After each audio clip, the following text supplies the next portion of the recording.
से नमस्ते मेरे प्यारे देशवासियों।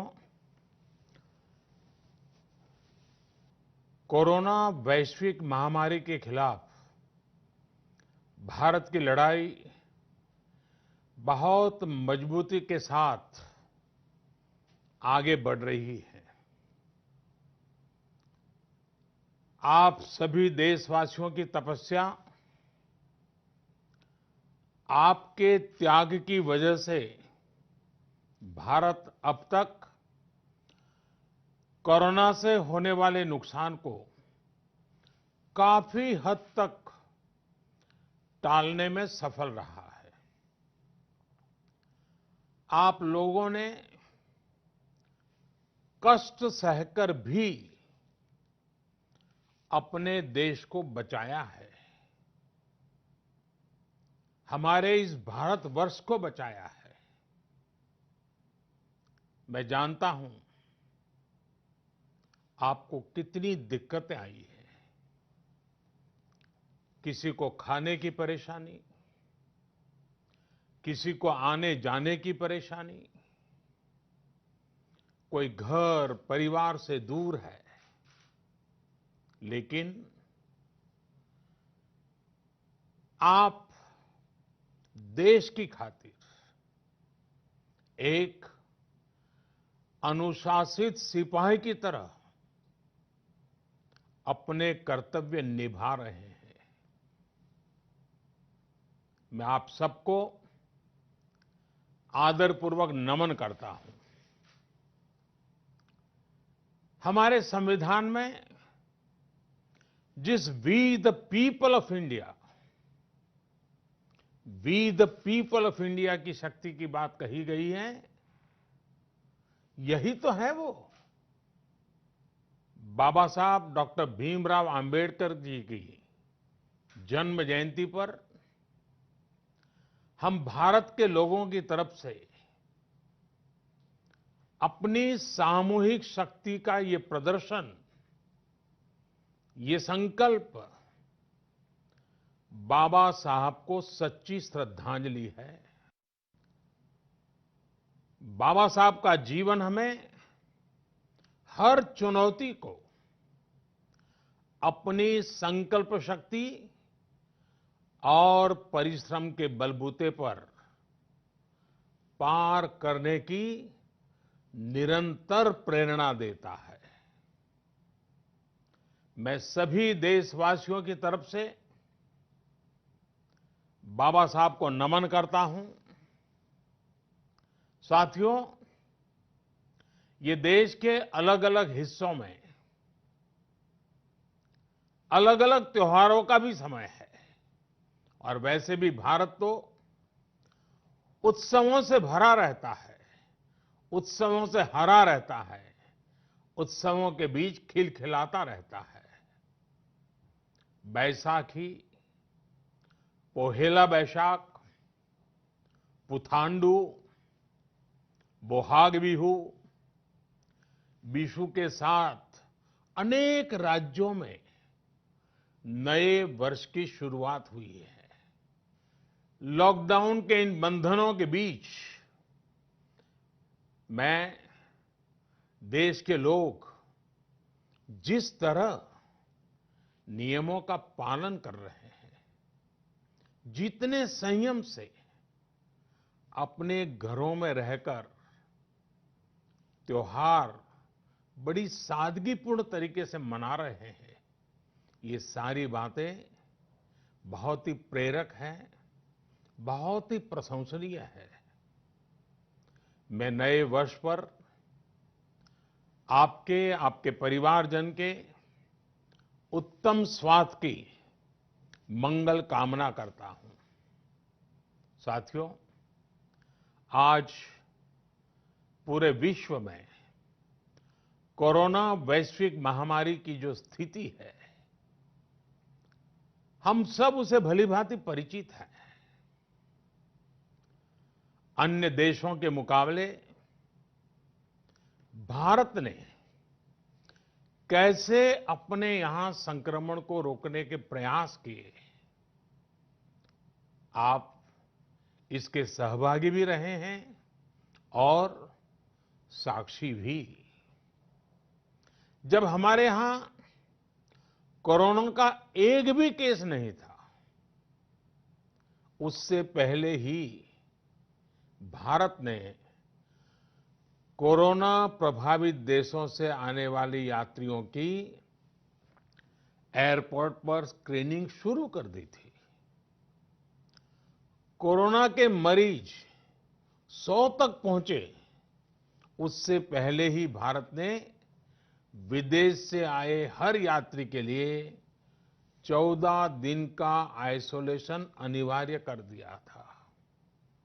अनेक जगहों पर मॉल हो, थिएटर हो, क्लब हो, जिम हो, बंद करिए जा चुके थे। साथियों, जब हमारे यहां कोरोना के सिर्फ 550 केस थे, तभी भारत ने 21 दिन के संपूर्ण लॉकडाउन का एक बहुत बड़ा कदम उठा लिया था।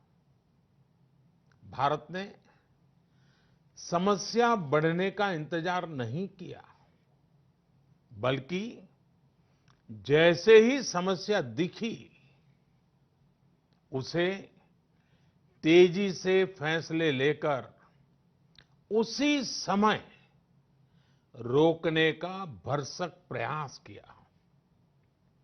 साथियों, वैसे एक ऐसा संकट है जिसमें किसी भी देश के साथ तुलना करना उचित नहीं है, लेकिन फिर भी कुछ सच्चाइयों को हम नकार नहीं सकते हैं। ये भी एक सच्चाई है कि अगर दुनिया के बड़े-बड़े सामर्थ्यवान देशों में कोरोना से जुड़े आंकड़े देखें, तो उनकी तुलना में आज भारत बहुत संभली हुई स्थिति में है। महीना 1.5 महीना पहले कई देश कोरोना संक्रमण के मामले में एक प्रकार से भारत के बराबर खड़े थे।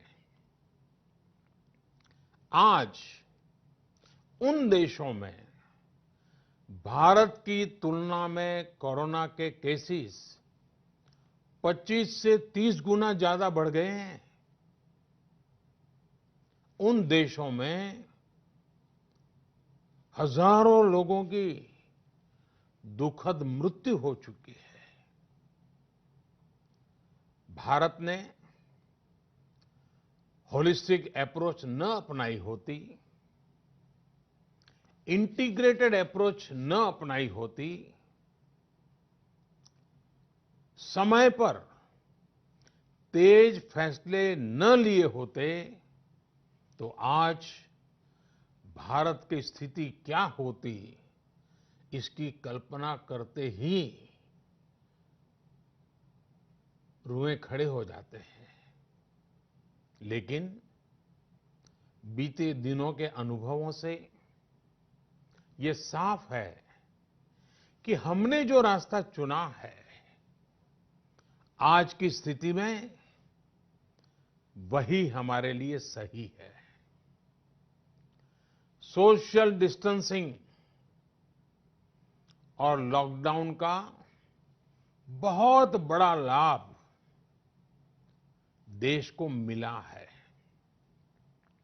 अगर सिर्फ आर्थिक दृष्टि से देखें तो ये महंगा जरूर लगता है, बहुत बड़ी कीमत चुकानी पड़ी है, लेकिन भारतवासियों की जिंदगी के आगे इसकी कोई तुलना नहीं हो सकती।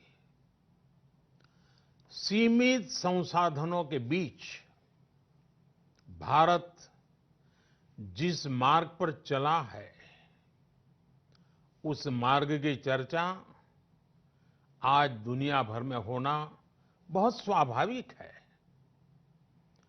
देश की राज्य सरकारों ने भी स्थानीय स्वराज संस्थाओं की इकाइयों ने भी इसमें बहुत जिम्मेदारी के साथ काम किया है।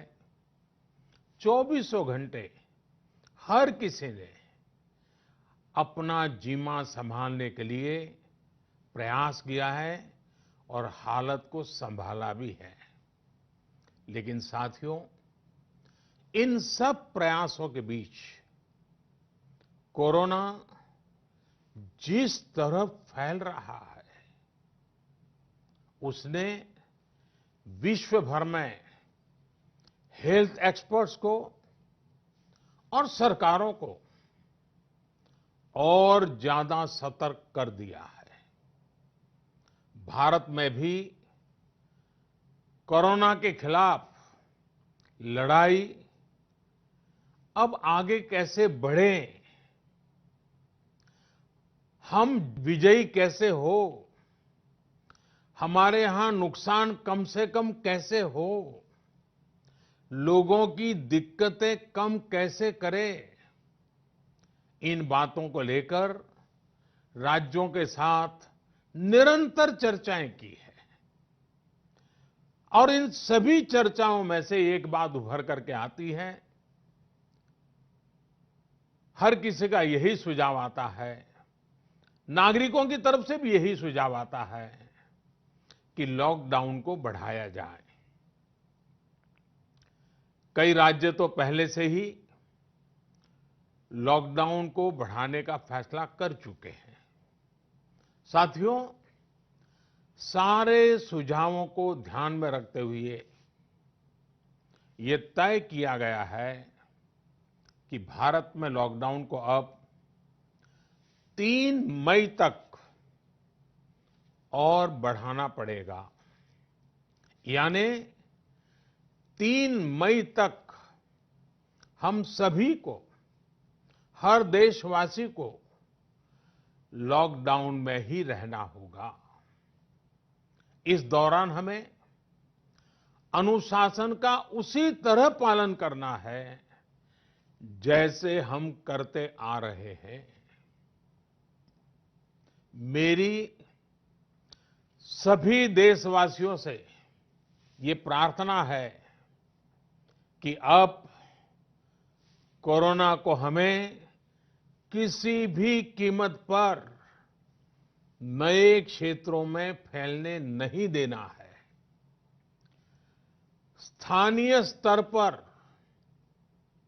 अब एक भी मरीज बढ़ता है तो ये हमारे लिए चिंता का विषय होना चाहिए।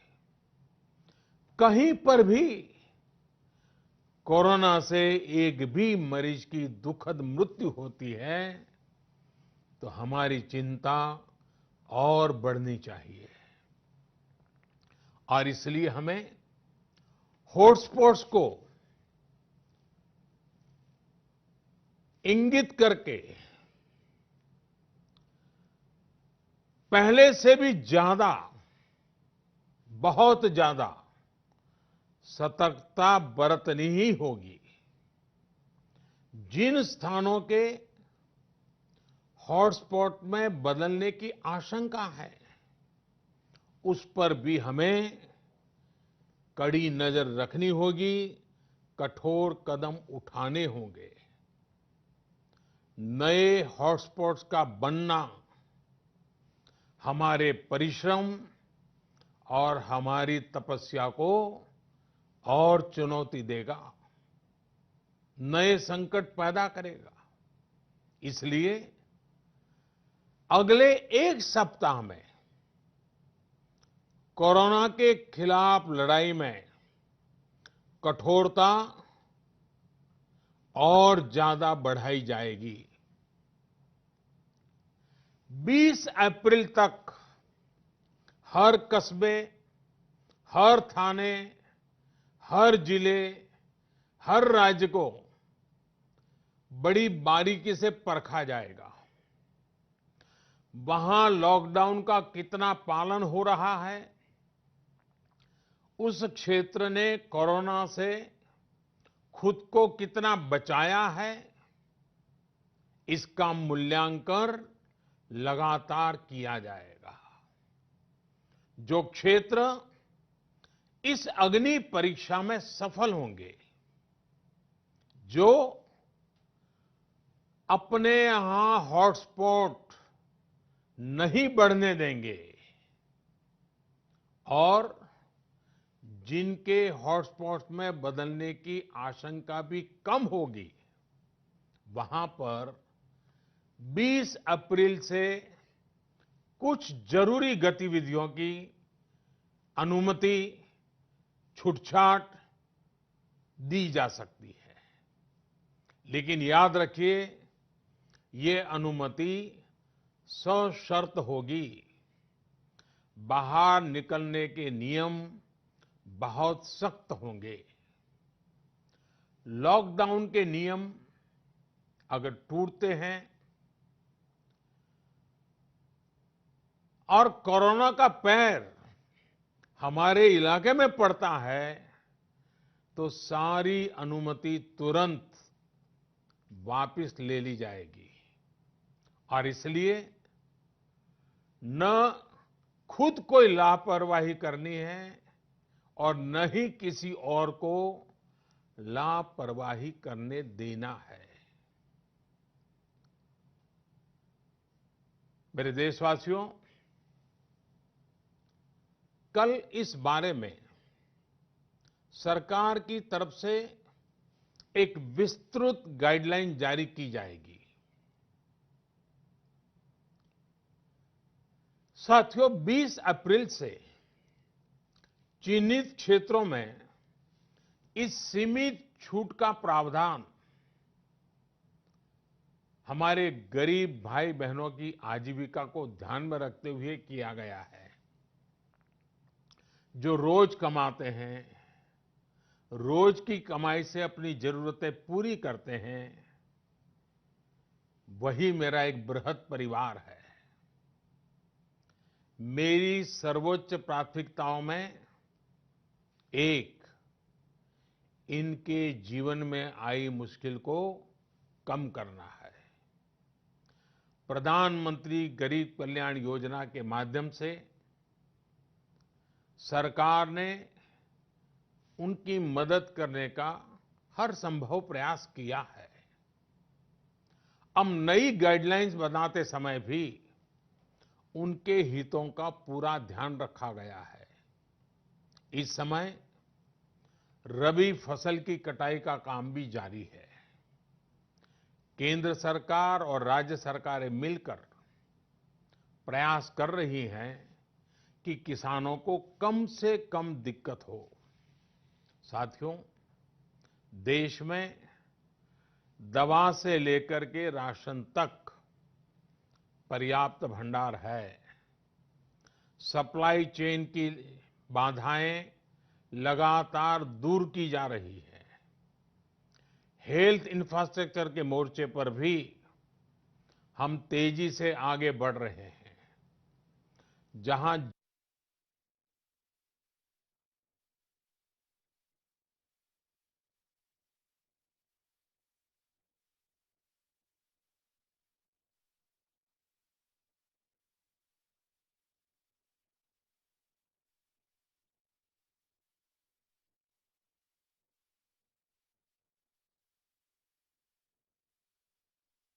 ये कहता है कि कोरोना के 10,000 मरीज होने पर 1500-1600 बेड्स की जरूरत होती है। भारत में आज हम 1 लाख से अधिक बेड्स की व्यवस्था कर चुके हैं।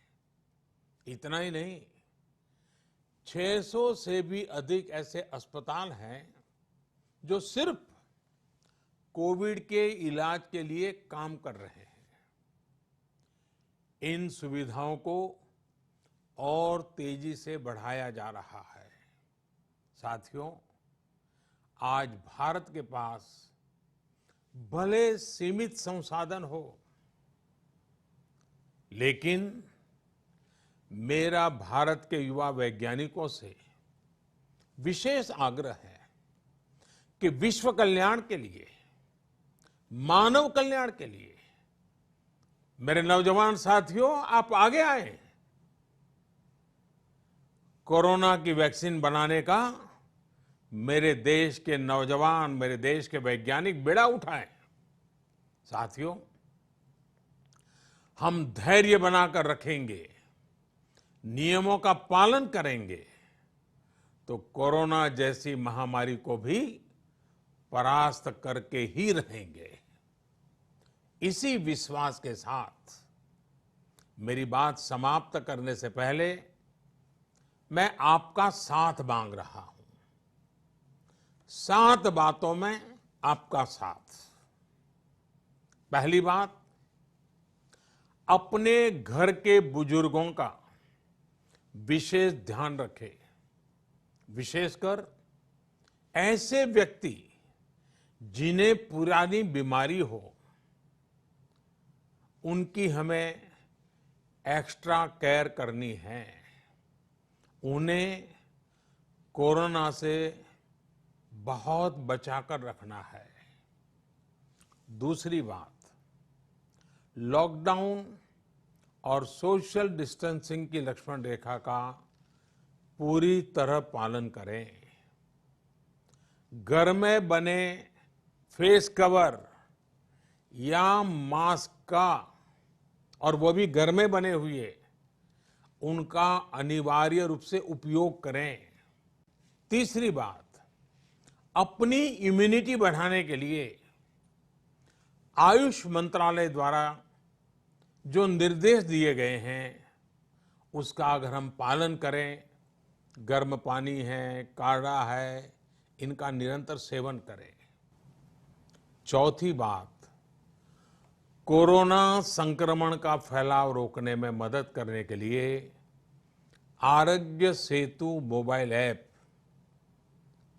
आरोग्य सेतु मोबाइल ऐप जरूर डाउनलोड करें।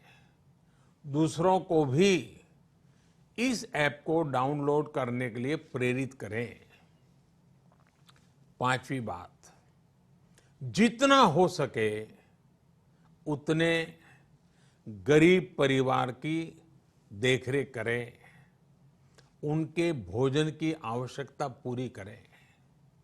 छठी बात, आप अपने व्यवसाय, अपने उद्योग में अपने साथ काम करे लोगों के प्रति संवेदना रखें, किसी को नौकरी से न निकालें। सातवीं बात, देश के कोरोना योद्धाओं, हमारे डॉक्टर, नर्सेस, सफाई कर्मी, पुलिसकर्मी, ऐसे सभी लोगों का हम सम्मान करें, आदर पूर्वक उनका गौरव करें। साथियों, इन 7 बातों में आपका साथ, ये सप्तपदी विजय प्राप्त करने का मार्ग है। विजय होने का हमारे लिए निष्ठापूर्वक करने वाला ये काम है। पूरी निष्ठा के साथ 3 मई तक लॉकडाउन के नियमों का पालन करें। जहां है वहां रहे, सुरक्षित रहें। वयम राष्ट्रे जागृयाम, हम सभी राष्ट्र को जीवंत और जागृत बनाए रखेंगे। इसी कामना के साथ मैं अपनी बात समाप्त करता हूं। आपको, आपके परिवार को उत्तम स्वास्थ्य की मंगल कामनाएं करता हूं। बहुत बहुत धन्यवाद। है वहां रहे, सुरक्षित रहें। वयम राष्ट्रे जागृयाम, हम सभी राष्ट्र को जीवंत और जागृत बनाए रखेंगे। इसी कामना के साथ मैं अपनी बात समाप्त करता हूं। आपको